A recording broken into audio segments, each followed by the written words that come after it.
தொடர்ந்து நாம் உன்னிடத்திலிருந்து உனக்கு விடுதலை என்கிற ஒரு தலைப்பிலிருந்து தான் நிதானிச்சுட்டு வர்றோம்.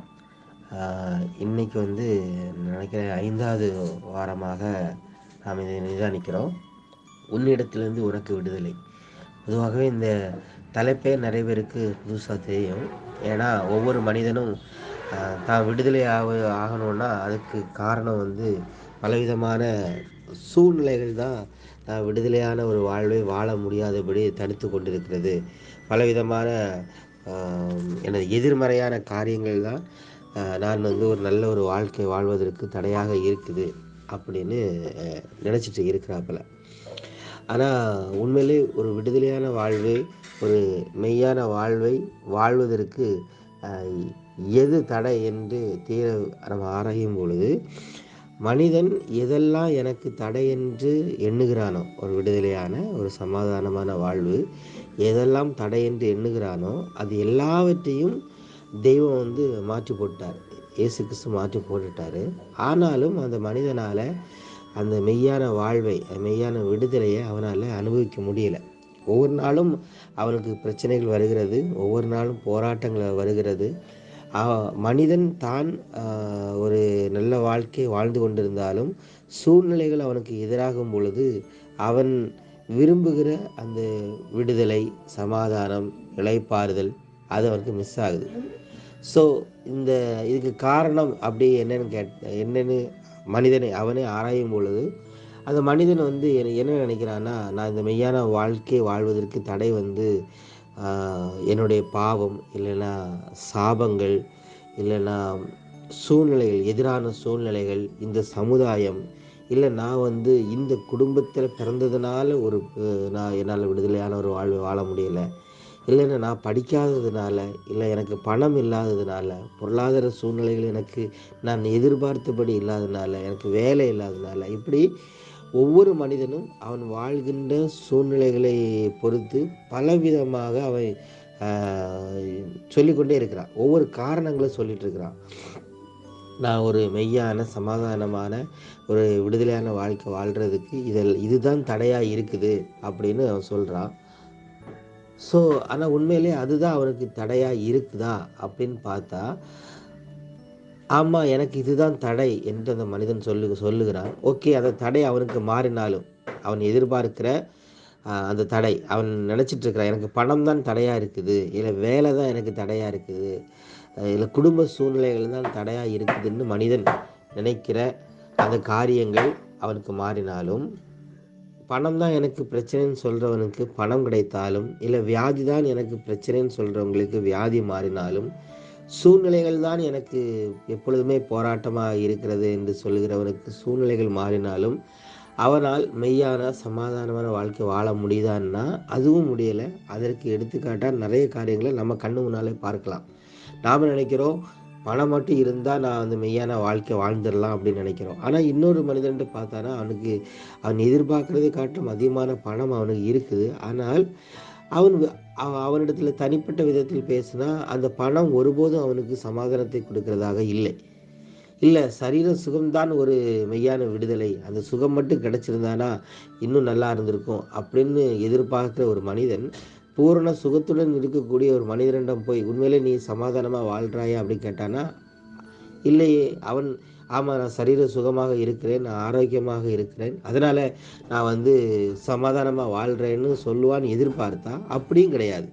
இப்படி ஒரு மனிதன் தான் சமாதானமாய் இளைப்பாறுதலாக, இல்லைனா அந்த இயேசு கிறிஸ்து என்ன வாழ்க்கை வாழ வேண்டும் என்று சொல்லியிருக்கிறாரோ அந்த வாழ்க்கை வாழ்வதற்கு எதெல்லாம் தேவை என்று நினைக்கிறானோ அதெல்லாம் ஒரு மனிதனுக்கு கொடுக்கப்பட்டாலும் அவன் விரும்புகிற அந்த சமாதானமான வாழ்க்கை வாழ முடியலை.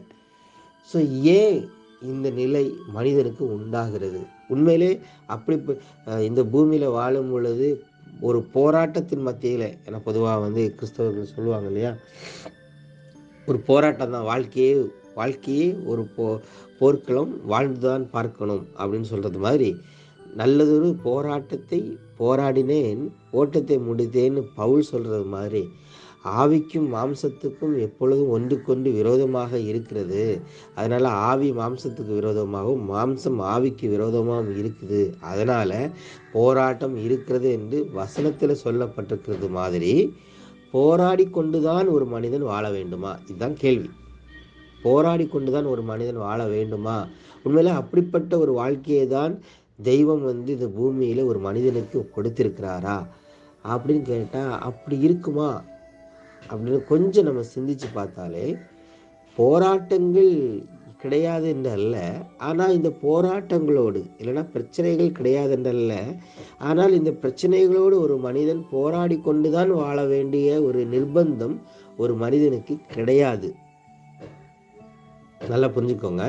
பிரச்சனைகளோ போராட்டங்களோ வாழ்வில் வராது, கிடையாது என்றல்ல, ஆனால் இந்த பிரச்சனைகள் போராட்டங்களோடு ஒரு மனிதன் போராடி கொண்டே ஒருவர் ரட்சிக்கப்படுவதற்கு முன்பதாக இல்லைன்னா அவன் இயேசு கிறிஸ்துவை ஏற்றுக்கொள்வதற்கு முன்பதாக விசுவாச வாழ்வுக்கு வருவதற்கு முன்பதாக அவன் போராடி கொண்டிருக்கிற ஒரு மனிதன் அந்த இயேசு கிறிஸ்துவை ஏற்றுக்கொள்கிறான். எதற்கு ஏற்றுக்கொள்கிறான்னா, சொல்லியிருக்குது, வருத்தப்பட்டு பாரம் சுமக்கிறவர்களே நீங்கள் எல்லாரும் என்னிடத்தில் வாருங்கள், நான் உங்களுக்கு இளைப்பாறுதல் தருவேன் என்று சொன்னவர் அந்த வார்த்தையை நம்பி நான் அவரிடத்தில் வந்தேன். அதாவது அவருடைய நாமத்தின் மேல் விசுவாசம் உள்ளவர்களாகி அவரை நான் முழுமனதாக ஏற்றுக்கொண்டிருக்கிறேன். ஏற்றுக்கொண்ட பிறகும் என் வாழ்க்கையில நான் போராடி கொண்டே தான் வாழ வேண்டும். ஒரு யுத்தம் எனக்கு நடந்து கொண்டே தான் இருக்குது. அந்த போராட்டத்தில் நான் வெற்றி தோல்விகளை நான் ஏற்றுக்கொண்டு தான் சகித்து கொண்டு தான் வாழ வேண்டும் என்கிற ஒரு நிர்பந்தம் ஒரு மனிதனுக்கு உண்டா என்று கேட்டால், அதுக்கு ஆம் இல்லைன்னு நான் ஒரே வார்த்தையில் நான் பதில் சொல்லலை. அப்படி சொன்னால் அது உங்களுக்கு தப்பாக புரிந்து கொள்ள வாய்ப்பு இருக்குது. நான் அதை அப்படி கன்வெர்ட் பண்ணுறேன். எப்படின்னா, இயேசு கிறிஸ்துவை உங்களுடைய மனதில் கொண்டு வாங்க. இயேசு கிறிஸ்து 100% அவர் தேவகுமாரனாகவும் மனுஷகுமாரனாகவும் இந்த பூமியில் வாழ்ந்தார். ஸோ இயேசு கிறிஸ்து மனுஷகுமாரனாக இந்த பூமியில் அப்படின்னு எடுத்தோம்னா வேற ஒன்றும் இல்லை. தேவகுமாரனா தெய்வீகம் அவருக்குள்ள இருக்குது, மனுஷகுமாரனா மனுஷீகமும் அவருக்குள்ள இருக்குது. அவ்வளவுதான். இயேசு கிறிஸ்து.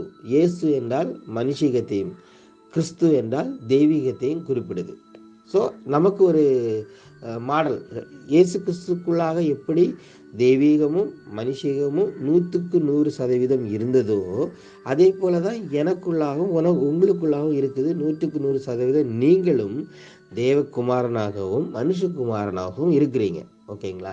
இப்போ அந்த தேவகுமாரனாகவும் மனுஷகுமாரனாகவும் வாழ்ந்த இயேசு கிறிஸ்துவுக்கு பிரச்சனைகளும் போராட்டங்களும் சமுதாயத்தினால் உண்டாகிற பிரச்சனைகளும் குடும்பத்தினால் புரிந்து கொள்ளப்பட முடியாத நிலைகளும் உறவுகளால் நண்பர்களால் கூட இருக்கிறவங்களால பிரச்சனைகள் அவருக்கு வந்ததா என்றால், பிறந்தது முதல் சாகிற வரை அவருக்கு பிரச்சனை வந்து கொண்டே தான் இருந்தது. அந்த பிரச்சனைகளை அவர் எதிர்கொண்டாரா என்றால் ஆம், எதிர்கொண்டார். அந்த பிரச்சனைகளை அவர் யுத்தம் பண்ணினார். ஆம், யுத்தம் பண்ணினார். அந்த பிரச்சனைகள் அவருக்கு சங்கடத்தை ஏற்படுத்தும்படியாய், அவரை கலக்கப்படுத்தும்படியாய், பயத்தை ஏற்படுத்தும்படியான அளவுக்கு அவருக்கு பிரச்சனைகள் வந்ததா என்றால் ஆம், அவரை கொலை செய்வதற்காகவே ஒரு கூட்டம் அவர் செல்லுகிற இடத்தெல்லாம் சென்று கொண்டிருந்ததாகவும் பைபிளில் இருக்குது.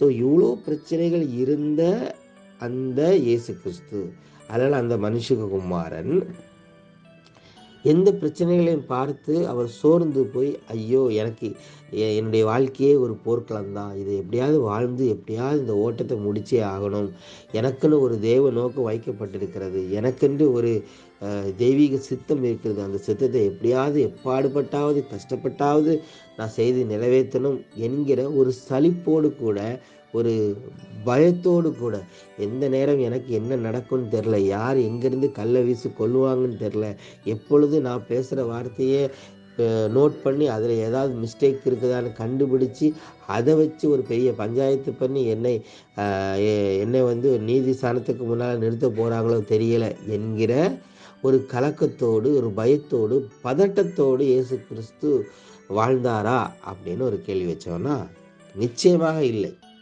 ஆனால் அவருக்கு பிரச்சனை இல்லாமல் இருந்துச்சா? பிரச்சனைகள் நிறைய இருந்துச்சு. ஸோ ஒரு பக்கம் பிரச்சனைகள் அவருக்கு இருந்தது. பிரச்சனைகள் இருக்கிறதுனால அவர் சரியானவர் அல்ல என்ற அர்த்தம் இல்லை. இல்லையா? இப்போ நம்ம என்ன நினைக்கிறோம், பொதுவாக மனிதன் குறிப்பாக அந்த ஆவிக்கு இது கடவுளை தேட வேண்டும் அப்படின்னு சொல்லக்கூடியவங்க அதிகமாக இது என்ன சொல்கிறது, தெய்வீக தெய்வீக நம்பிக்கை இருக்கிறவங்களுக்கு இருக்கக்கூடிய பெரிய பிரச்சனை என்னன்னா, ஒரு பிரச்சனை வந்தாலே அந்த பிரச்சனைக்கு காரணமே நான் ஏதோ ஒரு காரியம் தவறு செய்து விட்டேன், இல்லைன்னா பாவம் செஞ்சிட்டேன், ஏதோ ஒரு சாபம் வந்துடுச்சு, அதனால தான் எனக்கு இந்த பிரச்சனை வந்துடுச்சுங்கிற ஒரு நம்பிக்கை குறிப்பாக யாருக்கு இருக்குன்னா கடவுளை நம்புகிறவர்களுக்கு இருக்குது. ஆனால் அதே மனிதன் தான் சொல்லுவான், இந்த சர்வலோகத்தையும் படைத்த அந்த உன்னதமான தேவன் எனக்குள்ள இருக்கிறாரு, நான் எல்லாத்தையும் மேற்கொண்டுருவேன். ஒரு பக்கம் எனக்குள் இருக்கிறார் தெய்வீகம், அந்த தெய்வீக மகிமை, அந்த அபிஷேகம் எனக்குள்ள இருக்குது என்று ஒரு பக்கம் சொல்லிக்கொண்டு, இன்னொரு பக்கம் பாவத்தினால தான் பிரதர் இந்த பிரச்சனை வந்துச்சு, என்னுடைய தலைமுறை சாபத்தினால தான் இந்த பிரச்சனை இருக்குது என்று ஒரு 2 ஸ்டேட்மெண்ட்லேயே இருப்பான். அதை கூட தான் பைபிளில் ஒரு வசனம் இருக்கும். எப்படின்னா, இரு மனநிலை உடையவன் எப்படி இருப்பானா, பிதாவிடத்திலிருந்து எதையுமே ஒன்றையுமே பெற்றுக்கொள்ள மாட்டான். அப்படின்னா 2 மனநிலை அவனுக்கு இருக்குது. ஒன்று, கடவுளே என் கூட இருக்கிறாருப்பா அப்படின்பா. இன்னொரு பக்கம், பாவம் செஞ்சனால தான் எனக்கு இந்த பிரச்சனையம்மா. ஏதாவது ஒன்று தானே செய்ய முடியும். ஏன்னா அதே பைபிளில் ஒரு வசனம் இருக்கும், தேவனால் பிறந்தவன் பாவம் செய்யா. ஸோ இப்போ மனிதனுக்கு இது பொதுவாக கடவுளை நம்புகிற கிறிஸ்தவர்களுக்கு ஒரு பொதுவான ஒரு நம்பிக்கை இருக்கிறது. பிரச்சனைகள் வந்தாலே, ஒரு பிரச்சனைக்குள்ளே சிக்கி கொண்டாலே அதற்கு காரணம் பாவத்தினால தான், இல்லைன்னா சாபத்தினால தான், இல்லைன்னா பிசாசின் போராட்டத்தினால தான், இல்லை என்னை எப்படியாவது வீழ்த்த வேண்டும் என்று எண்ணியிருக்கிற எதிரிகளினால் தான், சமுதாயத்தினால்தான் இந்த பிரச்சனை எனக்கு இருக்குது அப்படின்னு நினைக்கிறான். உண்மையிலே அப்படி பார்த்தோன்னா இயேசு கிறிஸ்துவுக்கு பிரச்சனை வரதான் செய்தது. அவர் பிரச்சனை வந்ததுனால அவர் பாவம் செஞ்சிட்டாருன்றோ, இல்லை தலைமுறை சாபம் அவருக்கு இருக்குதுன்றோ அர்த்தமாக எடுத்துக்கொள்ள முடியுமா? அது எப்படி பிரதர் எடுத்துக்கொள்ள முடியும்? அதெல்லாம் முடியாது அப்படிமோ. அதெல்லாம் முடியாதுன்னு உங்களால் ஆணித்தரமாக நம்ப முடிகிற ஒரு மனிதனால், எனக்கும் அப்படிதான். இயேசு கிறிஸ்துவுக்கு எப்படி அவர் அவர் என்ன சொல்றது, பிதாவின் சிந்தனையில் நேர்மையான ஒரு வாழ்வை வாழ்ந்தாலும் அவருக்கு பிரச்சனைகளும் போராட்டங்களும் எதிர்மறையான காரியங்களும் சூழ்நிலைகளும் அவர் வாழ்வில் நடந்தது. அப்படி நடக்கிறதுனால அவர் மோசமானவர் என்று அர்த்தம் கிடையாதோ, அதே போல உங்கள் வாழ்விலும் ஏற்படுகிற பிரச்சனைகள், போராட்டங்கள், கலக்கங்கள், இல்லை சில பயங்கள், தோல்விகள் வருகிறதுனால் நீங்கள் சரியானவர் அல்ல என்று அர்த்தம் கிடையாது. ஓகேயா? ஸோ இப்போ இந்த பிரச்சனை இயேசு கிறிஸ்து பயத்தோடு, கலக்கத்தோடு, திகிலோடு, பதட்டத்தோடு அவர் வாழ்ந்தாரா என்றால் நாம் கண்ணை மூடிட்டு சொல்கிறோம், இல்லை அவர் வாழலை. அவர் எல்லாவற்றையும் மேற்கொண்டார். எல்லா சூழ்நிலைகளையும் அவர் எளிதாக கையாண்டு அந்த என்ன சொல்கிறது, அவருக்கான வாழ்வை, அவருக்கான சித்தத்தை நிறைவேற்றினார் அப்படின்னு ஆணித்தரமாக சொல்ல முடிந்த ஒரு கிறிஸ்தவனுக்கு அவர் நேரடியாக இயேசு கிறிஸ்து எப்படி வாழ்ந்தாருன்னு பார்க்கல.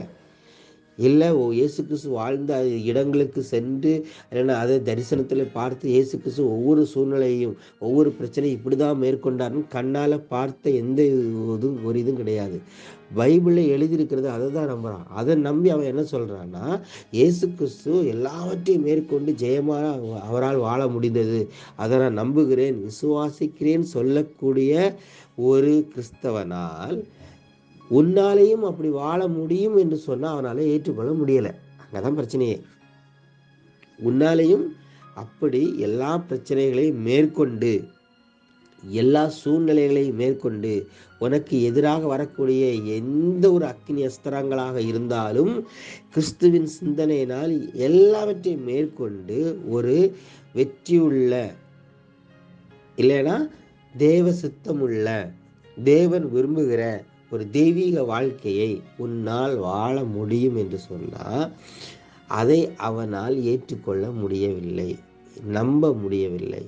இதுதான் பிரச்சனையே காரணம் என்னன்னா, பிரச்சனை கிடையாது, தன்னை நம்பக்கூடிய, தன்னால் முடியும் என்கிற அந்த நிலையை அவனால் விசுவாசிக்க முடியலை. ஏன் அவனால் முடியலை? அதான் அடுத்த கொஸ்டின்.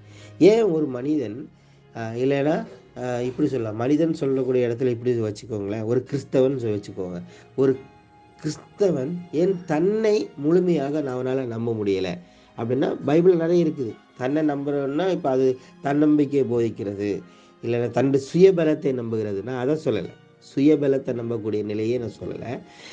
என்னை அப்படின்னு சொல்லும் பொழுது தான் ஒரு ஒரு கிறிஸ்தவன் ஏன் தன்னை நம்ப முடியலை அப்படின்னு சொல்லும்போது, தன்னை நான் சொல்கிறேன் பார்த்தீங்களா, அது யார்? அடுத்த கொஸ்டின்.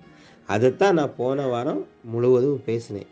நீ யார் என்கிற ஒரு காரியத்தை பேசினேன்.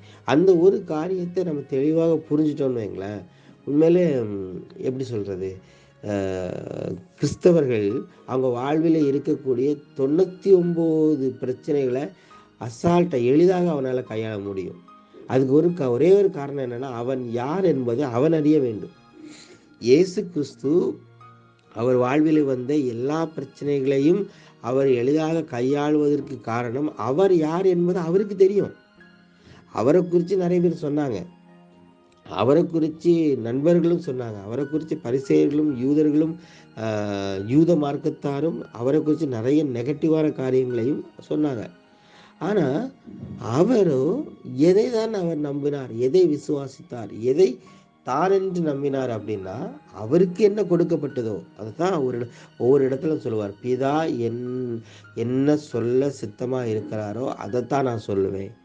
பிதா பிதா என்றே வார்த்தை அவர் மென்ஷன் பண்ணுவார். அதுக்கு அதை எதை சொல்ல வருதுன்னா, அவருக்கு உள்ள இருக்கக்கூடிய அந்த ஆவி, அதாவது அது பிதா என்ன சொல்றாரோ அதைத்தான் அவர் நம்பக்கூடிய இடத்துல இருந்தார். இதை எப்படி புரிஞ்சுக்கோங்க, உங்களுக்குள்ளாக இருந்து தோன்றக்கூடிய ஒரு தாட் இருக்கு இல்லையா, உங்களுக்குள்ளாக இருந்து தோன்றக்கூடிய அந்த ஃபர்ஸ்ட் தாட் அப்படி சொல்லலாம். அது என்ன சொல்லுகிறதோ அதை நம்பக்கூடிய இடத்துல ஒரு மனிதன் வரும் பொழுது, அதற்கு பிற்பாடு வரக்கூடிய தாட்டு, ஃபஸ்ட்டு ஒரு தாட் வருது, அதுக்கு அடுத்தது பல்வேறு எண்ணங்கள், அதை சார்ந்து நிறைய காரியங்கள் வருது. ஸோ இதை பிரித்து பார்க்கக்கூடிய ஒரு நிலை ஒரு மனிதனுக்கு வரும் பட்சத்தில் அவன் ஈஸியாக எல்லாவற்றையும் மேற்கொள்ள முடியும். நான் அதுக்கு ஒரே ஒரு எடுத்துக்காட்டுக்கு ஒரே ஒரு வசனத்தை மட்டும் உங்களுக்கு, பைபிள் பேஸ்டு நான் பேசுகிறதுனால அந்த வசனத்தை மட்டும் காட்டு. எப்ரேயர் 4ஆம் அதிகாரம் நினைக்கிறேன். எப்ரேயர் 4ஆம் அதிகாரம் 12ஆம் வசனத்தில் இருக்குது. தேவனுடைய வார்த்தையானது ஜீவனும் வல்லமை உள்ளதாயும் இருபுறமும் கருக்குள்ள எந்த பட்டயத்திலும் கருக்கானதாயும் ஆத்துமாவையும் ஆவியையும் கணுக்களையும் ஊனையும் பிரிக்கத்தக்கதாக உருவ குத்துகிறதாயும் இருதயத்தின் நினைவுகளையும் யோசனைகளையும் வகையறுக்கிறதாயும் இருக்கிறது. ஸோ தேவனுடைய வார்த்தை என்னெல்லாம் பண்ணுன்னா, இருதயத்தில் தோன்றக்கூடிய ஒவ்வொரு என்ன சொல்றது தாட், ஒவ்வொரு எண்ணங்களையும் பிரித்து பார்க்குமா. அதை குறித்து டீட்டெயிலாக சொல்றதுக்காக தான் அது வசனம் எப்படி இருக்குன்னா, ஆத்துமா, ஆவி, கணுக்கள், ஊன், இருதயத்தின் நினைவுகள், யோசனைகள் எல்லாவற்றையும் தேவனுடைய ஆவியானது பகுத்து பார்த்து எது நீ என்பதை உனக்கு தெளிவாக காட்டும். சரி, இங்கே தான் குழப்பமே. இங்கே தான் மனிதனுக்கு எது தேவனுடைய வார்த்தை, அதாவது எது தேவனுடைய வார்த்தை, எது நானாக யோசிக்கிறது, எனக்குள் எழும்புகிற வேற சிந்தனைகள் என்கிற ஒரு தெளிவு மனிதனுக்கு இல்லாதனால தான் அவனுக்கு குழப்பமே வருது.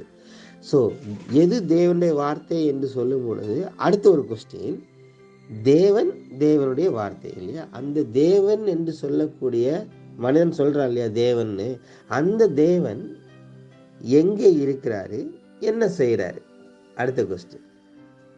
அப்ப யூதர்களுக்கு ஒரு நம்பிக்கை இருக்கிறது, அவர்கள் நம்புகிற அந்த யெகோவா தேவன் எங்கோ பரலோகத்தில் இருக்கிறதாக யூதர்கள் நம்புகிறார்கள்.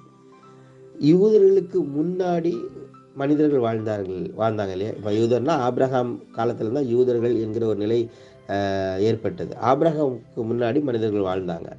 நீங்கள் யோபுவை எடுத்து பார்த்தீங்கன்னா, யோபுடைய சரித்திரத்தை ஆராய்ந்து பார்க்கிற ஆராய்ச்சியாளர்கள் என்ன சொல்கிறாங்கன்னா, யோபு ஆபிரகாமுக்கு முன்னாடியே வாழ்ந்தான் அப்படின்னு சொல்கிறாங்க.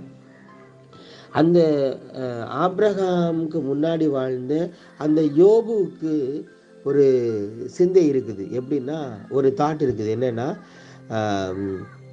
ஒருவேளை என்னுடைய குமாரர் பாவம் செய்து தேவனை தங்கள் இருதயத்தில் தூஷித்திருப்பார்கள் என்று சொல்லி அவர்களை அழைத்தனுப்பி பரிசுத்தப்படுத்தி அதிகாலமே எழுந்து அவர்கள் எல்லாருடைய இலக்கத்தின்படியேயும் சர்வாங்க தகன பலிகளை செலுத்துவான்.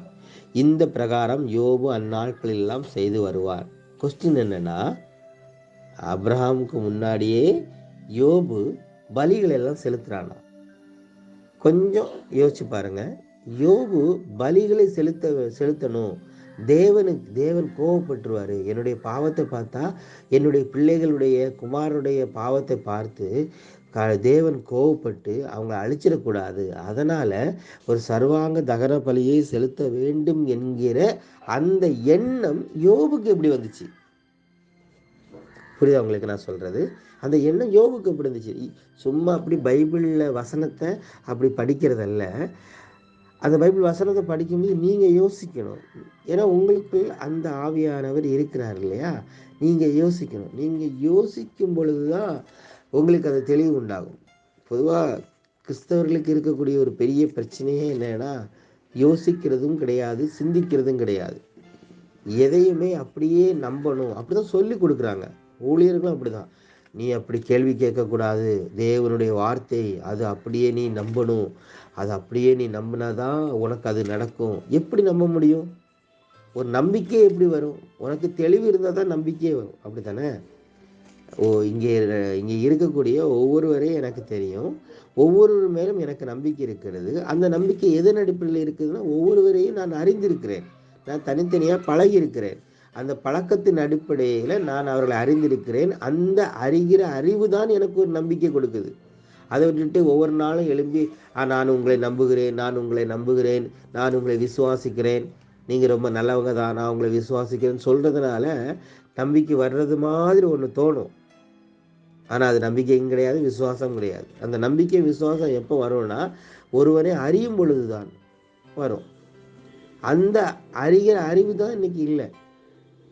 ஏன்னா இங்கே என்ன சொல்லி கொடுத்துட்டாங்கன்னா, நீ அப்படியே நம்பி ஆகணும்.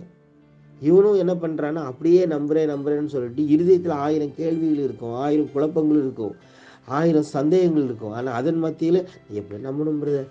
அப்படி ஆமாம் இருக்குது, கேள்விகள்லாம் இருக்குது, ஆனால் நம்பணும். நம்ம நம்பலைன்னா நமக்கு ஒன்றும் நடக்காது, சாமி கண்ணை குத்தும் அப்படின்னு சின்ன பிள்ளைகளுக்கு முற்காலங்களில் பாட்டிமார் சொல்லி கொடுத்த அந்த கதைப்படி இன்னைக்கும் கிறிஸ்தவன் சொல்லிட்டு இருக்கிறான். ஆனால் அது அப்படி இல்லை. நாம் தீர ஆராய்ந்து பார்க்க வேண்டிய இடத்துல தான் இருக்கோம். இதுதான் ஒரு இடத்துல பவுல் கூட சொல்லுவார், நீங்கள் இந்த பிரபஞ்சத்திற்கு ஒத்த வேஷம் தெரியாமல் தேவனுடைய நன்மையும் பிரியமும் பரிபூரணமான சித்தம் இன்னதென்று பகுத்தறியத்தக்கதாக, பகுத்து அறிவு, அந்த பகுத்தறியத்தக்கதாக உங்கள் மனம் புதிதாகிறதுனாலே மறுரூபமாகுங்கள். ஸோ அந்த பகுத்தறிவுங்கிறது வேணும் இல்லையா? பகுத்து ஆராய்ந்து பார்க்கக்கூடியது இல்லையா? ஸோ இதை பகுத்து ஆராய்ந்து பார்க்கக்கூடிய ஒரு கூட்டம் என்ன பண்ணிடுச்சு, கடவுளே இல்லைங்கிற ஏரியாவுக்கு அவங்க போயிட்டாங்க. அதை தான் பெரியாரின் சிந்தனைகள் அப்படின்னு போகிறாங்க. உண்மையிலே அந்த தெய்வீக சிந்தனையில் இருந்து நீ பகுத்து பார்க்கும் பொழுது எல்லாமே உனக்கு கரெக்டாக இருக்கும். கடவுள் யார் என்பது உனக்கு சரியாக தெரியும், அவர் எந்த நிலையில் இருக்கிறார் என்பது தெரியும், அந்த கடவுள் என்பவர் எப்படி உனக்குள் வாசம் செய்கிறார் என்கிறது தெரியும், நீ எப்படிப்பட்ட நிலையில் இருக்கிறார்ங்கிறதெல்லாம் எப்பொழுது தெரியும் என்றால், எப்பொழுது நீ பகுத்து ஆராய்ந்து பார்க்கிறாயோ அப்பொழுது உனக்கு தெரியும். எப்பொழுது சிந்திக்க ஆரம்பிக்கிறாயோ, எப்பொழுது யோசிக்க ஆரம்பிக்கிறாயோ, எப்பொழுது கேள்விகளை உனக்குள்ளாக கேட்க ஆரம்பிக்கிறாயோ அப்பொழுது உங்களுக்கு தெரியும். ஆனால் இப்போ கிறிஸ்தவம் என்ன பண்ணிட்டுனா, கேள்வியை கேட்க விடாதுல்ல. நான் என்னுடைய கூடுகையில் என்ன பண்ணுவேன்னா, நான் இப்போ பேசுகிறேன்ல, பேசிட்டு ஒவ்வொரு கூடுகையில் நான் என்ன சொல்கிறேன்னா, நீங்கள் கேள்விகளை வைங்க. கேள்விகள் பிரதர் நல்லா இருக்குது, இந்த பிரசங்கம் எனக்கு ரொம்ப விடுதலையை கொடுத்தது. உடனே கிறிஸ்தவர்கள் எமோஷனல் ஆயிடுவாங்க. ஐயோ என்ன மாதிரி பெரிய பிரசங்கம், நான் இதே மாதிரி சத்தியத்தை கேட்கவே இல்லை, பிரசங்கத்தை கேட்கவே இல்லை, ரொம்ப சூப்பராக இருந்துச்சு அப்படிங்கிறது இல்லை. உண்மையிலே கேட்க வேண்டிய விதத்தில் கேட்போம் என்றால் நிச்சயமாய் கேள்விகள் எழும்பும். அப்படி கேள்வி எழும்பும் பொழுது தான் நீங்கள் சுயமாக சிந்திக்கிறேன்னு அர்த்தம். இல்லைன்னா நான் பேசுகிறத அப்படியே நீங்கள் நம்புறீங்கன்னு அர்த்தம். அப்படி ஒருபோதும் நீங்கள் அந்த இடத்துல போயிடவே கூடாது. ஈவன் நானே பேசுகிறதா இருந்தாலும் அது எனக்கு சத்தியமாக இருக்கிறது, உங்களுக்கு அது சத்தியமாக இருந்து அது உங்களுக்கு விடுதலை தரணும்னா நீங்கள் அதை அறியணும். அறியக்கூடிய இடத்துல வரணும்னா முதலாவது நீங்கள் சிந்திக்கணும், நீங்கள் யோசிக்கணும். யோசிக்கும் பொழுது உங்களுக்கு கேள்விகள் வரும். அந்த கேள்விகளை வைத்து நம்ம நிதானிக்கும் பொழுது சரியான ஒரு நிலைக்கு வரும். நான் என்னுடைய இங்கே வீட்டில் நடக்கக்கூடிய கூடுகைகளையும் நான் அப்படி தான் சொல்லுவேன். கேள்வி கேட்கணும் அப்படின்னு நாங்கள் அதற்காகவே ஒரு நாளை வைத்து பொதுவாக கிறிஸ்தவ சபைகளில் உபவாச கூட்டம், அற்புத விடுதலை கொடுக்கக்கூடிய கூட்டம் அப்படின்லாம் வைப்பாங்க. நான் இங்கே எப்படி வச்சுருக்கிறேன்னா, ஒரு நாள் யாராவது ஒரு விசுவாசனுடைய வீட்டில் எல்லாருமே சபை மக்கள் எல்லாம் கூடி வந்து ஏற்கனவே பேசின காரியங்கள் எல்லாம் அவங்களுக்குள் எழும்பக்கூடிய கேள்விகளை வைத்து நிதானிக்கிறது. எல்லாருமே அதை பேசுவாங்க. அதுதான் ஆரோக்கியமானதாக இருக்கும். சகல பரிசுத்தவான்களோடு கூட அப்படிதான் இருக்கே தவிர ஒரு பரிசுத்தவான் வந்து பேசுவார், மற்றவங்க எல்லாரும் கேட்கணுங்கிற நிலை இல்லை. அது அது கிறிஸ்துவின் சரீரமாகிய சபையே இல்லை. அது எல்லா அவயவமும் செயல்படும். கிறிஸ்துவின் ஒரு சரீரத்தில் ஒரு அவயவம் செயல்படாது, எல்லா அவயவமும் செயல்படும்.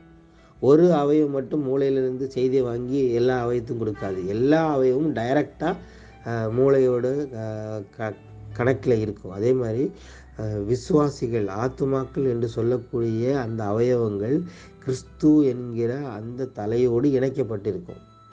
அதை உங்களுக்கு புரிய மாதிரி சொல்லணும்னா, உங்களுக்குள் கிறிஸ்துவின் ஜீவன், கிறிஸ்துவின் ஆவி உங்களுக்குள் இருக்கிறதுனால நீங்கள் டைரக்டாக அவரோடு கனெக்டில் இருப்பீங்க. நானும் டைரக்டாக அவரோடு கனெக்டில் இருக்கிறேன். நீங்களும் நானும் டைரக்டாக கனெக்டில் இருப்போம். புரியுது உங்களுக்கு? நீங்கள் அவரோடு இருப்பீங்க, அவர் உங்களோடு இருப்பார். நீங்கள் என்னோடு இருப்பீங்க, நான் உங்களோடு இருப்போம். எல்லாமே சிந்தையிலே ஒன்றான நிலையில் காணப்படுவோம். ஸோ அதற்கு முக்கியமான ஒரு காரியம் என்னன்னா, சிந்திக்கணும், யோசிக்கணும். அதுதான் நான் சொல்ல வர்றது. இப்போது நான் எந்த காரியத்தில் சொன்னேன்னா, யோபுக்கு அந்த பலிகளை செலுத்த வேண்டும் என்கிற ஒரு எண்ணம் வந்துச்சு இல்லையா? அந்த எண்ணம் எங்கேருந்து வந்தது? அப்போது நியாயப்பிரமாணம் இருந்துச்சா? பலிகளை செலுத்த வேண்டும், 5 விதமான பலிகளை செலுத்த வேண்டும் என்கிற கட்டளைகள், கற்பனைகள் ஏதாவது இருந்ததா? கிடையாது. யோபுடைய நாட்களுக்கும் பல வருடங்கள் கழித்து தான் மோசேக்கு நியாயப்பிரமாணம் கொடுக்கப்பட்டதாக பைபிளில் எழுதப்பட்டிருக்குது.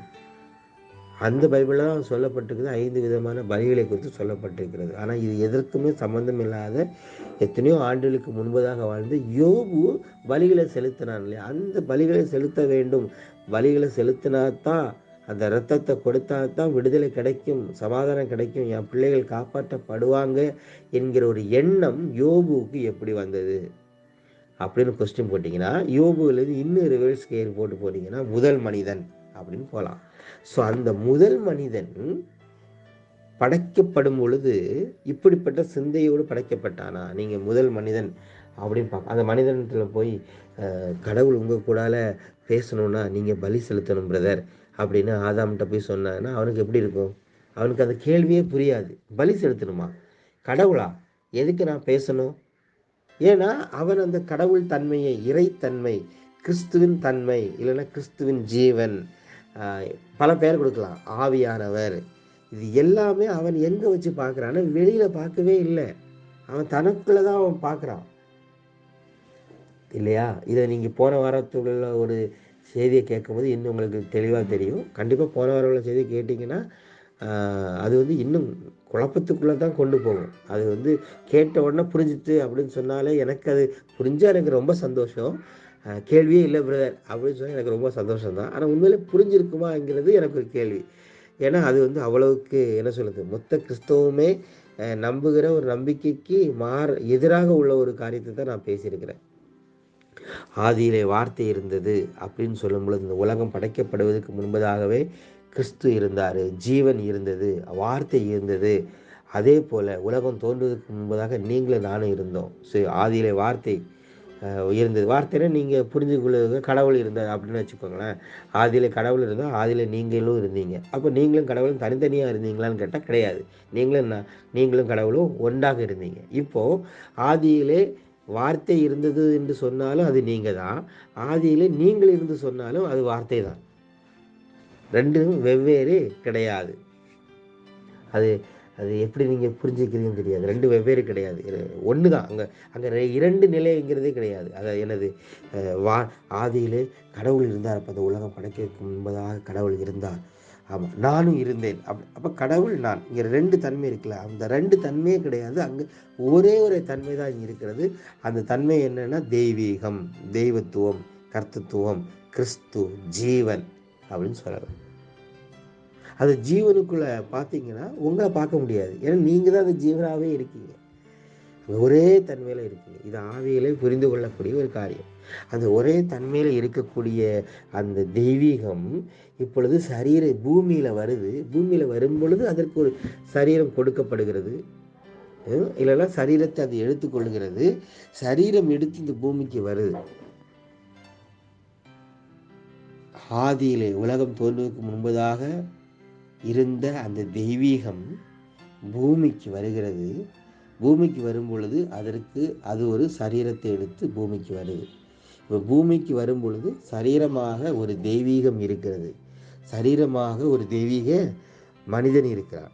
சரீரமாக ஒரு தேவகுமாரன் இருக்கிறான். இப்போ உங்களுக்கு புரியுதா? அதான் முதல் ஆதாம் பைபிள் சொல்லுது. நான் நிறைய நேரத்தில் ஆதாம்ங்கிற பேரை மென்ஷன் பண்ண மாட்டேன். ஏன்னா சிலப்போ மாற்று மதத்தில் உள்ளவங்க சொல்லுவாங்க, நீங்கள் பைபிளில் சொல்லியிருக்கிறபடி ஆதாமுக்கு முன்னாடி மனிதன் இருக்க மாட்டானா அப்படின்னு சில கேள்விகளை விதண்டாவாதத்துக்கு வைப்பாங்க. அப்போ நான் என்ன சொல்கிறேன்னா, ஓகே, ஆதாம் அவனுடைய பார்வைக்கு நான் சொல்கிறது, ஆதாமுக்கு முன்னாடியே மனிதர்கள் இருந்ததாகவே வைத்துக்கொள்வோம். எப்படியாவது என்றாவது ஒரு நாள் ஒரு மனிதன் படைக்கப்பட்டிருப்பானா இல்லையா? அப்படி வா வழிக்கு முதலாவது ஒரு மனிதன் வந்தானா இல்லையா? அந்த மனிதன் எப்படி வந்தான்? அதான் கேள்வி. அது ஆதாம் ஏவாள்ங்கிற ஒரு சர்ச்சைக்குள்ளாகவே போகலை. அந்த நம்பிக்கை உனக்கு இல்லை இல்லை. ஸோ முதலாவது ஒரு மனிதன் வந்தான்ல, அந்த மனிதன் எப்படிப்பட்ட நிலையில் இருந்தான் வருவதற்கு முன்பதாக? அந்த மனிதன் எப்படிப்பட்ட நிலையில் சரீரத்தில் வாழ்ந்து கொண்டிருக்கிறான்? முழுமையாக தேவகுமாரனாக, மனுஷகுமாரனாக. அதுதான் பைபிளை ஒரு வசனம் இருக்கும், தேவ சாயலாக சிருஷ்டித்தார் அப்படின்னு இருக்கும். அப்படின்னு என்ன அர்த்தம்னா, தேவசாயல், இதெல்லாம் தேவசாயல், தேவகுமாரன், இதெல்லாம் எதை குறிப்பிடுதுன்னா தெய்வீகத்தை குறிப்பிடுது. அவன் தெய்வீகமாகவே இருந்தார். இப்போ இயேசு கிறிஸ்து தெய்வீகமாக இருந்தார் சொல்லும்போது நம்மளால நம்ப முடியுது, அப்படி தானே? அதே மாதிரி தான் ஆதாமும் தெய்வீகமாகவே இருந்தார். அதனால தான் இயேசு கிறிஸ்து மென்ஷன் பண்ணும்போது கூட இரண்டாம் ஆதாமும் மென்ஷன் பண்ணார். காரணம் என்னன்னா, முதல் ஆதாம் படைக்கப்பட்டது போல தான் இரண்டாம் ஆதாமாக இயேசு கிறிஸ்து இருந்தார். அப்படின்னா இன்னொரு அர்த்தம் என்னன்னா, முதல் ஆதாம் இரண்டாம் ஆதாம் படைக்கப்படுறது போலதான்ப்பா நீங்களும் நானும் இருக்கிறோம். நீங்களும் நானும் மட்டுமில்லை, இந்த உலகத்தில் உள்ள எல்லாரும் அப்படிப்பட்ட நிலையில தான், தெய்வீக நிலையில தான் படைக்கப்பட்டிருக்கிறோம். ஆனால் இரண்டாம் ஆதாமாகிய இயேசு கிறிஸ்து அது சரியாக அறிந்து கொண்டார்.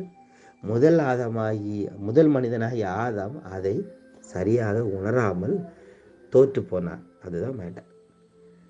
புரியுது உங்களுக்கு? இப்போ முதல் மனிதனாகிய அந்த ஆதாம் முழுக்க தெய்வீக நிலையில் இருக்கிறான். அவன் ஒவ்வொரு நாளும் கொஞ்சம் இமேஜினேஷன் பண்ணி பாருங்க. அவன் ஒவ்வொரு நாளும் போய், கடவுளை, இந்த நாளுக்குரிய தேவ சித்தம் என்ன, எனக்கு எப்படியாவது வெளிப்படுத்துங்க, நான் எங்கே செல்ல வேண்டும், எங்கு செல்ல வேண்டும், என்ன சொல்ல வேண்டும், கற்றுத்தரும் ஆவியானவரே, இப்படி பாட்டு பாடி, ஆண்டவரே எப்படியாவது எனக்கு வெளிப்படுத்துங்க ஆண்டவரே அப்படின்னு கடவுளோடு போய் போராடி கொண்டிருப்பானா அப்படின்னு கேட்டால், என்னுடைய புரிதலிருந்து நான் சொல்கிறேன், அதுக்கு வாய்ப்பே கிடையாதுன்னு சொல்கிறேன். ஏன்னா அவனே எப்படிப்பட்ட நிலையில் இருக்கிறான்? தெய்வீக நிலையில் இருக்கிறான். ஜீவன் அவனுக்குள்ள இருக்கிறது. அங்கு பாதைகளே இல்லாமல் இருந்தாலும் அங்கு ஒரு புதிய பாதையை உண்டு பண்ணுகிற இடத்துல இருக்கிறான். இப்போ கொஞ்சம் கற்பனை பண்ணுங்க, தோட்டம் இருக்கிறது, அவன் ஒரு இடத்துலேருந்து இன்னொரு இடத்துக்கு செல்லணும். இப்போ கடவுள்கிட்ட போய், ஆண்டவரே நான் இன்னொரு இடத்திற்கு செல்ல வேண்டும் ஆண்டவரே, நான் எப்படி செல்ல வேண்டும், எந்த வழியாக செல்ல வேண்டும் என்று அவன் ஜெபித்து கொண்டிருப்பானா? இல்லை என்றால் பாதையே இல்லாத இடத்துல அவனுக்கு ஒரு பாதையை அமைத்து அவன் போய் கொண்டிருப்பானா? அப்படி கேட்டால், ஒரு பொதுவான மனநிலையில் இருந்து ஒரு மதவாதியாக இல்லாமல் நீங்கள் பொதுவான நிலையிலிருந்து சிந்தித்தால், அவன் பாதைகளை உருவாக்குறான். புரியுது உங்களுக்கு? அவன் பாதைகள், அவன் போற இடம் தான் பாதை, அவ்வளவுதான். அவன் போற இடம் தான் பாதையே. அவனுக்குள்ளாக ஒரு எண்ணம் தோன்றுகிறது, சிந்தை தோன்றுகிறது. அவனுக்குள்ளாக அந்த சிந்தை கிறிஸ்துவின் சிந்தை, அதுதான் தெய்வீக சிந்தை. அந்த தெய்வீக சிந்தை அல்லது அந்த தெய்வீகம், அந்த ஜீவன் அவனுக்கு அந்த ஜீவன், இதெல்லாமே சிந்தைங்கிற ஏரியாவிலே நீங்கள் பாருங்கள். தாட் வருது, எனது போகணும் அப்படின்னு ஒரு தாட் வருது, அவன் போகிறான், அவ்வளோதான். போகிற பாதையில் கல் இருக்குமா? இருக்கலாம். போகிற பாதையில் ஏதாவது தடங்கள் இருக்குமா? இருக்கலாம். அது அவனுக்கு மேட்டரே கிடையாது. அது ஒரு தடை, இது அது தடையாகவே அவன் பார்க்க மாட்டான். இப்போ நீங்கள் இப்படி சொல்கிறேன்னா, சின்ன குழந்தை இருக்குல்ல, சின்ன குழந்தை. நான் அந்த கேரிசனுடைய வாழ்க்கையை வச்சு நான் நிறைய காரியங்களை அப்படி தான் நான் அறிந்து கொண்டேனே. ஒரு மனிதனுடைய படைப்பு, அந்த சிந்தை எப்படி உருவாகிறது, அந்த சிந்தை எப்படி டெவலப் ஆகுறதுங்கிறது எல்லாம் நான் லைவாக நான் அறிந்து கொண்டது. இல்லைன்னா இப்படி சொல்லலாம், கர்த்தர் எனக்கு லைவாக எனக்கு கற்றுக் கொடுத்ததே எனது மகள் கேரிஸ் மூலமாக தான். பாவம் என்றால் என்ன, பாவம் இப்படி ஒரு மனிதனுக்குள்ளாக வருகிறது என்கிற காரியத்தெல்லாம் லைவாக நான் மாத கணக்காக லைவாக இருந்து நான் பார்த்தது. அது வரநாட்கள் அதை குறித்து நான் பேசுகிறேன். இப்போது நீங்கள் சின்ன குழந்தையாக இருக்கும்போது அந்த குழந்தை வந்து நடந்து போகுது.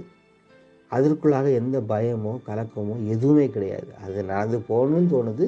அது தத்தக்க புத்தக்கன்னு அப்படியே நடந்து போகுது. போனோடனே அதில் ஒரு சின்ன பெஞ்சு இருக்குன்னு வைங்களேன். பெஞ்சில் தட்டினோடனே கீழே விழுந்துட்டு. கீழே விழுந்தோடனே என்ன ஆகுது, வலிச்சோடனே அழுதுட்டு அப்புறம் அந்த குழந்தை எழும்பி மறுபடியும் என்ன பண்ணுது, அது பழையபடி நடக்க ஆரம்பிக்குது, விளையாட ஆரம்பிக்குது, போகுது இல்லையா.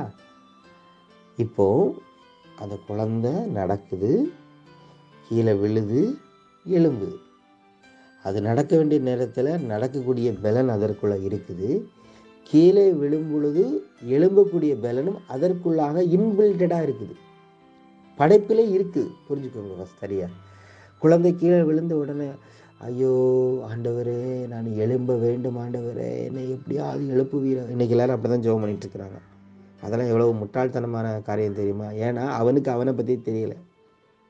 என்னை எப்படியாவது எழுப்பும் ஆண்டவரே அப்படின்னு அது குழந்தை அழுதுட்டுருக்கல. அந்த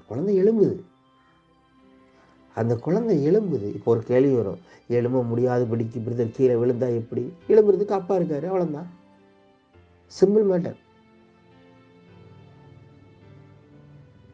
இப்போ அந்த தகப்பன் சொல்லக்கூடியவங்களும் உனக்குள்ளே தான் இருக்கிறாங்க. அந்த குழந்தைக்குள்ளே இருக்குது இல்லையா. அந்த குழந்தை எழும்புது. என்ன பண்ண மறுபடியும் அது விளையாட ஆரம்பிக்குது. அந்த குழந்தையினுடைய சிந்தைக்குள்ளாக நம்ம விழுந்துட்டோம், இனி கவனமாக நடக்கணும் அப்படிங்கிற எண்ணமே இருக்காது. அது இயல்பாக அந்த குழந்தை அது விளையாடுது, ஓடுது, சாடுது, நடக்குது, உட்காருது.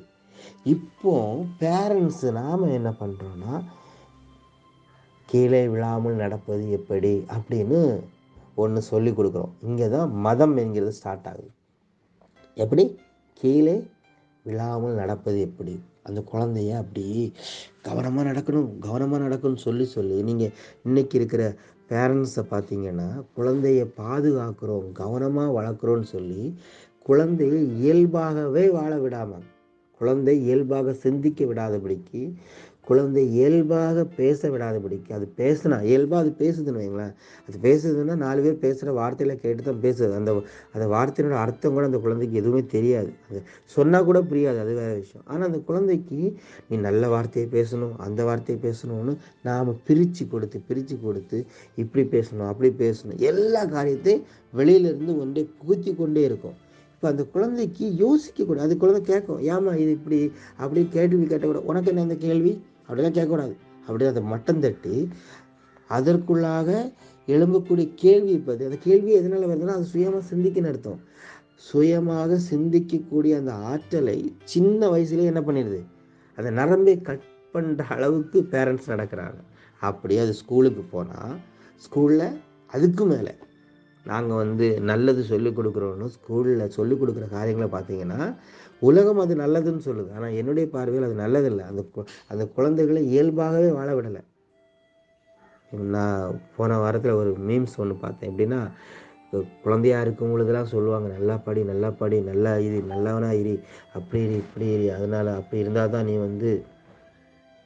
குழந்தைய அப்படி இருக்கணும் இப்படி இருக்கணும்னு சொல்லி அப்படி வாழ்ந்தால் தான், அப்படி படித்தால் தான் சந்தோஷமாக இருக்க முடியும்னு சொல்லி அந்த குழந்தை சிந்தித்து ஒரு 18 வயசு 20 வயசு ஆகும் பொழுது தான் தெரியுது, சந்தோஷமாக இருக்கிறதுக்கு நல்லா இருக்கிறதுக்கு தான் படித்தோம். ஆனால் பார்த்தா நான் சின்ன வயசு வாழ்ந்த பார்த்தீங்களா, அதுதான் உண்மையிலே சந்தோஷமான நாட்களே அப்படின்னு பெரியவங்களை ஆன பிற்பாடு தான் புத்தி வருது. எல்லோரும் இப்போ கூட பார்த்தீங்கன்னா, நீங்கள் பழைய ஃபோட்டோஸ் இல்லைன்னா சின்ன வயசு ஃபோட்டோ, சின்ன பிள்ளைகள் விளையாடுற அந்த ஃபோட்டோ பார்த்தோன்னா, ஒரு காலத்தில் எவ்வளோ சந்தோஷமாக இருந்தோம் அப்படின்னு அப்படியே மெய் செலுத்து போவாங்க இல்லையா. உண்மையிலே சின்ன வயசில் சந்தோஷமாக இருந்தீங்களான்னு கேட்டால் யார் சந்தோஷமாக விழ விட்டா இல்லையா. ஒவ்வொரு ரூல்ஸ் அண்ட் ரெகுலேஷன்ஸ் எல்லாம் கொடுத்து அந்த குழந்தையை குழந்தையாக வளர விடுறதே இல்லை. அவ்வளோதான். நான் சொல்கிறத நீங்கள் தவறாக புரிஞ்சிக்கக்கூடாது. அதனால் குழந்தைக்கு நல்லொழுக்கங்கள் சொல்லிக் கூடாதுன்றோ, குழந்தைகளை நேர் வழியில் நடத்தக்கூடாதுன்னு அப்படி சொல்லலை. ஆனால் குழந்தையை இயல்பு நிலையில் வாழ விடுறதே இல்லை. அதை இப்படி சொல்கிறேன், குழந்தையை அந்த கிறிஸ்துவின் தன்மையில் குழந்தையாக இருக்கும் பொழுது அந்த குழந்தை தன்மையுடன் வாழ விடுறதே இல்லை. உடனே சொல்லி சொல்லி புகுத்தி கொண்டிருக்கிறோம். ஆனால் அந்த குழந்தை போது கீழே விழுந்தால் எழும்பக்கூடிய ஒரு பலனும் ஆரோக்கியமும் அந்த குழந்தைக்குள்ளாக இன்பில்டடாக இருக்குது. ஒருவேளை காயம் ஏற்பட்டால் அந்த காயம் ஆறக்கூடிய தன்மையும் அந்த சரீரத்தில் இருக்குது இல்லையா? நிறைய பேர் சொல்லுவாங்க, சித்தா வைத்தியத்தில் சொல்லுவாங்க, இந்த சரீரத்தில் எப்பேற்பட்ட கொடூரமான வியாதி வந்தாலும் அதை சுகப்படுத்தக்கூடியதான ஹார்மோன்ஸ் நம்ம சரீரத்தில் இருக்குது. ஆனால் அந்த ஹார்மோன்ஸ் வேலை செய்ய விடாதபடிக்கு நம்முடைய பழக்க முறைகள், வாழ்க்கை முறைகள், நம்முடைய செயல்முறைகள் தடையாக இருக்கிறது தான் பிரச்சனை. ஸோ தெய்வீகத்தின் படைப்பில் எல்லாமே நமக்குள்ளே இன்பில்டடாக இருக்குது. ஆனால் நாம் என்ன பண்ணோம்னா, இன்பில்டடாக எனக்குள்ளாக இருந்து ஊறக்கூடிய ஒரு காரியத்தை, அந்த குழந்தைக்குள்ளாக இயல்பாக வரக்கூடிய ஒரு காரியத்தை கட் பண்ணி விட்டுட்டு நான் ஒன்று சொல்லி கொடுக்குறேன். ஒரு குழந்தை ஆணாக இருக்குதுன்னா அது வளர வளர அந்த ஆண் என்கிற ஒரு தன்மையை அது புரிந்து கொள்ளுகிறது இல்லையா? அந்த சின்ன வயசுலேருந்தே ஒன்று சொல்லி கொடுத்துருவாங்க, நீ ஆம்பளை, நீ அழக்கூடாது, நீ ஆணு அப்படின்னு ஒரு காரியத்தை அந்த குழந்தைக்கு சின்ன வயசுலேயே சொல்லி கொடுத்து அது வளர்ந்த பிற்பாடு பார்த்தீங்கன்னா வேற மாதிரி போகுது. அப்புறம் பேரண்ட்ஸு, ஐயோ நான் குழந்தைய நான் எப்படியெல்லாம் வளர்த்தேன், ஆனால் இப்படி போயிட்டானேன்னா இல்லையே. சின்ன வயசுலேருந்து அந்த குழந்தைக்கு ஒன்றை கற்றுக் கொடுக்குறோம் என்று சொல்லி இயல்பாக அதை சிந்திக்க விடாமலே ஆக்கிட்டோம். அப்புறம் அது சிந்திக்கிறதெல்லாம் எப்படி சிந்திக்குதுன்னா இயல்பாக சிந்திக்கிறத நான் எப்படி சொல்கிறேன்னா, தனக்குள் இருக்கக்கூடிய அந்த தெய்வீக தன்மையில் சிந்திக்க விடாதபடி அந்த சிந்தனையே நம்ம கட் பண்ணுறதுனால அது வளரும் பொழுது அது சிந்திக்க ஆரம்பிக்குது. எப்படி சிந்திக்க ஆரம்பிக்குதுன்னா, இந்த உலகம் நிறைய காரியங்களை கற்றுக் கொடுக்க பார்த்தீங்களா, அந்த உலகம் கற்றுக் கொடுக்குற காரியத்தை வைத்து சிந்திக்க ஆரம்பிக்குது. அதனால தான் அவனுக்கு விடுதலை இல்லை. முதல் மனிதன் தனக்குள் இயல்பாக தோன்றக்கூடிய அந்த எண்ணத்தின்படி அவன் வாழ்ந்து கொண்டிருந்தான். இந்த பூமியில் எல்லா மனிதர்களும் அடிக்கடி சொல்லக்கூடிய ஒரு வார்த்தை, இல்லைன்னா அந்த பாசிட்டிவாக பேசணும்னு சொல்லக்கூடியவங்க, மோட்டிவேஷ்னல் ஸ்பீச் கொடுக்கக்கூடியவங்க, கல்லூரிகளில், பள்ளிக்கூடங்களில், சிறப்பு விழாக்களில் பேசக்கூடியவங்க ஒரு வார்த்தையை சொல்லுவாங்க. ஆன்மீகவாதிகள் ஒரு வார்த்தை சொல்லுவாங்க, எப்படின்னா எண்ணம் போல் வாழ்க்கை அப்படின்னு. நீ என்ன எண்ணுகிறாயோ அதே போல் வாழ்க்கை. அது சரிதானு கேட்டேன்னா 100% சரி. ஆனால் எண்ணம் போல் வாழ்க்கை என்று சொல்லும்போது அந்த எண்ணம் சொல்கிறோம் இல்லையா, தாட், அந்த தாட் எங்கே இருந்து உருவாகிறது, அதான் கேள்வி. எண்ணம் போல் வாழ்க்கைன்னு சொல்லிட்டு உனக்கு தோன்றுகிற எல்லா எண்ணத்தையும் ஒரு வாழ்க்கையாக ஏற்றுக்கொண்டு அனுபவிக்க துடித்து பாதியிலே இந்த உலகத்தை விட்டு பிரிந்து போன வாலிபர்களும் மனிதர்களும் ஆயிரக்கணக்கான லட்சக்கணக்கான மக்கள் இருக்கிறாங்க. ஸோ எண்ணம் போல் வாழ்க்கை என்பது அந்த லைன் சரிதான். அந்த லைனுக்குள்ளாக நீங்கள் தீர ஆராய்ந்து பார்க்கும் பொழுது அந்த எண்ணமானது எப்படி உருவாகிறது, முதல் மனிதனுக்குள்ளாக எண்ணம் எப்படி உருவாகிறது, அந்த கேள்வியோடு நான் முடிக்கிறேன். எண்ணம் அதுதான் மேட்டர், அதுதான் எல்லாமே. அந்த எண்ணம்னா சிந்தைன்னு வச்சுக்கோங்களேன், சிந்தை. அந்த சிந்தை எப்படி உருவாகிறது, ஒன்று கிறிஸ்துவின் சிந்தை, இன்னொன்று பிசாசின் சிந்தை அப்படி சொல்லலாம். ஆவியின் சிந்தை, மாம்சத்தின் சிந்தை, தெய்வீக சிந்தை, மனுஷீக சிந்தை. ஸோ இந்த சிந்தை எப்படி உருவாகிறது, இங்கே தான் பிரச்சனை வருது. உன்னிடத்திலிருந்து உனக்கு விடுதலை வரணும் அப்படின்னா உன்னிடத்தில் தெய்வீக சிந்தனை உள்ளவனாக, தெய்வீகத்திலே சிந்திக்கக்கூடியவனாக இருக்கக்கூடிய நீ, கிறிஸ்துவின் சிந்தையிலேயே வாழ வேண்டிய நீ மாம்ச பிரகாரமான சிந்தைக்குள்ளாக அடைக்கப்பட்டிருக்கிறாய். ஸோ அந்த மாம்ச பிரகாரமான சிந்தையிலிருந்து நீ விடுதலையாக வேண்டும்.